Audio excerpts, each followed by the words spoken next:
Have you ever had a nightmare? I know, silly question. Everybody has nightmares from time to time. And I know some people talk about having recurring nightmares. You have the same nightmare, or at least one very similar time and time again. And I confess, as a young preacher, I had a recurring nightmare for probably the first 20 years. And it would vary from the building I was in, but the story went like this. I was on the front row. It was Sunday morning. It's the last song before the sermon. And as they're singing that song, I look down and realize I'm barefooted.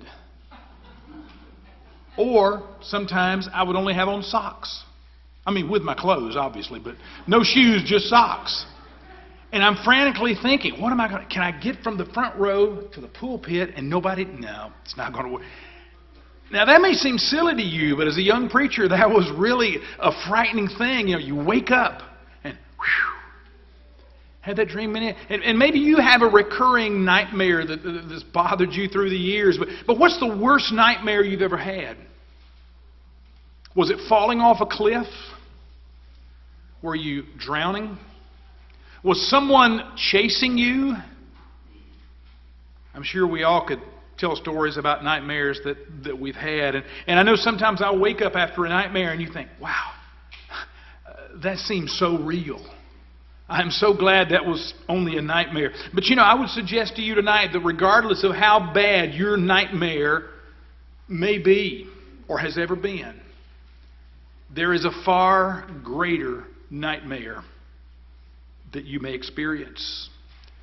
And that nightmare goes something like this. You find yourself standing before God in the day of judgment, waiting your turn to give an account for your life. And as you step up to the judgment bar of God, you are terrified, standing in the presence of Almighty God. And God speaks and said, "Did you obey the gospel?" Of course, He knows the answer. But He said, "Did you obey the gospel? Did you take advantage of the sacrifice that I made on your behalf?" And all you can do is meekly shake your head no, because you can't speak. You're terrified. You're trembling. And as you think of all the excuses that you offered to your friends, to your family, to the church, to the preacher, the elders, whoever, when you think of all those excuses you offered for not becoming a Christian in life, you realize how silly they sound, how ridiculous. And so you don't say a thing. And then the worst part of the nightmare, you hear Him speak those words, "Depart from me, ye cursed, into the everlasting fire prepared for the devil and his angels." Matthew 25 and verse 41. Imagine the chill that would run down your spine. There's no one to turn to. There is no one to appeal. There's no higher court. You can't ask for a second opinion. And to go from the presence of God into that lake of fire which burns with fire and brimstone, which Revelation 21:8 describes as the second death. Mark's gospel describes this place as where the worm dieth not and the fire is not quenched. In Luke 16, we have the story of the rich man and Lazarus, and we have a very vivid description of what this place is really like. And the only thing about this nightmare, you won't wake up from it. You're not going to sit up in bed with sweat on your brow and say, "Man, that was horrible. I'm glad that was just a dream. Glad that was just a nightmare." No, this nightmare will last forever and ever, for all eternity. Eternal damnation. This is the nightmare that every non-Christian is going to face. Everyone who has rejected the salvation which God has made possible. Everyone who's reached the age of accountability and has failed to obey is going to experience this eternal nightmare. But you know, there's another nightmare that's going to be faced by many Christians. I'm talking about Christians who have not remained faithful, or Christians who have simply failed to do the service, to live the life that God expects us to live. Again, imagine standing before God and He says, "Okay, you were a child of mine.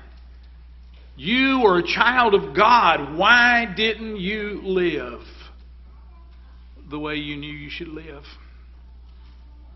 Why didn't you do the things that I told you to do? And again, some may, based on Matthew 7:21, some may offer excuses, some may try to talk. But I think most people will be too frightened, realizing their condition. And at that point, the Lord is going to say to those on the left hand, based on Matthew 25, I was hungry and you gave me no meat. I was thirsty and you gave me no drink. I was a stranger and you took me not in. Naked and you clothed me not. Sick and in prison and you visited me not. Then shall they also answer unto him. Now these people did answer. Lord, when saw we thee hungry or thirst or a stranger or naked or sick or in prison, and did not minister unto thee? Then shall he answer them, saying, Verily I say unto you, inasmuch as ye did it not to one of the least of these, ye did it not unto me. And these shall go away into everlasting punishment, but the righteous into life eternal.